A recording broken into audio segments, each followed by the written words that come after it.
આ માહિતી અમને એક જાણીતા ક્લાસમાંથી મળી છે, જ્યાં આણંદ અને વિદ્યાનગરના બધા જ રિંકર્સ ભણે છે. ત્યાંના મિનેશ સર, જેમને 18 વર્ષનો અનુભવ છે, એમના દ્વારા આ માહિતી આપવામાં આવી છે.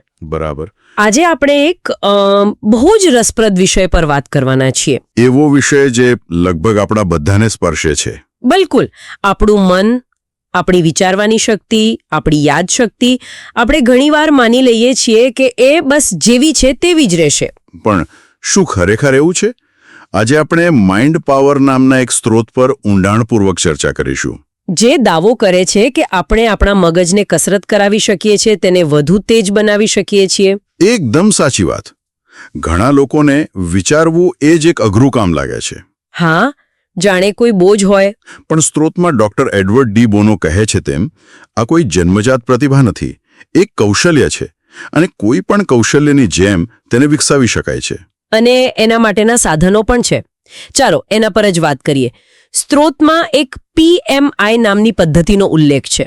હા, PMI. પ્લસ, માઇનસ અને ઇન્ટરેસ્ટિંગ. મતલબ કે કોઈ પણ વિચાર પર તરત જ હા કે ના કહેવાને બદલે પહેલા થોભો, તેના સકારાત્મક એટલે કે પ્લસ, નકારાત્મક એટલે કે માઇનસ અને રસપ્રદ પાસાઓ પર વિચાર કરો. બરાબર. આ તો આપણને આપણી પહેલી પ્રતિક્રિયાના ગુલામ બનતા અટકાવે છે. બિલકુલ.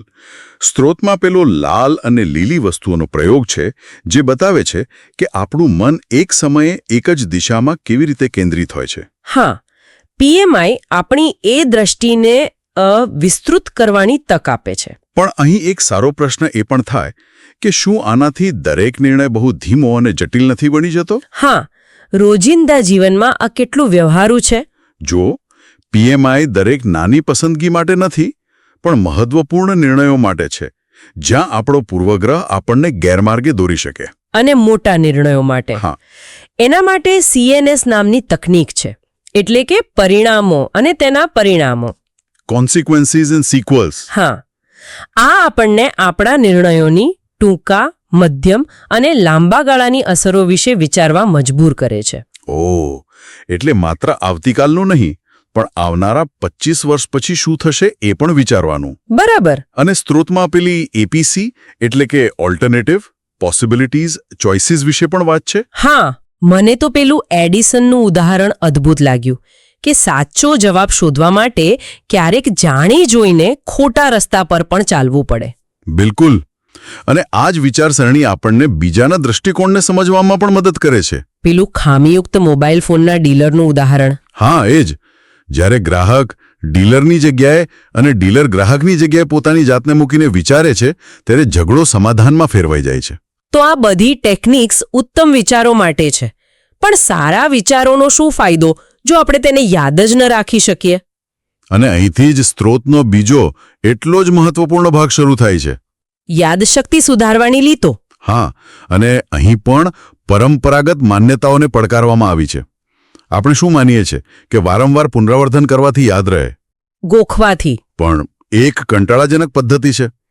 સ્ત્રોત કહે છે કે યાદશક્તિને મજબૂત કરવા માટે તમારી ઇન્દ્રિયોનો ઉપયોગ કરો. ઇન્દ્રિયોનો? કેવી રીતે?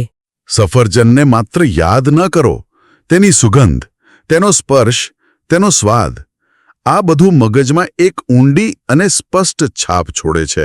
આ તો સાવ સાચી વાત છે. કોઈ ખાસ સુગંધ કે ગીત આપણને વર્ષો જૂની યાદો તાજી કરાવી દે છે. કારણ કે યાદશક્તિ માત્ર સંગ્રહ નથી, એ જોડાણ છે, એસોસિએશન. એટલે કે એક વસ્તુને બીજી વસ્તુ સાથે જોડવી. બરાબર. જેમ કે મોહન 2 ગાંધી રોડ યાદ રાખવા માટે તેને 2 ઓક્ટોબર ગાંધીજીના જન્મદિવસ સાથે જોડી દો.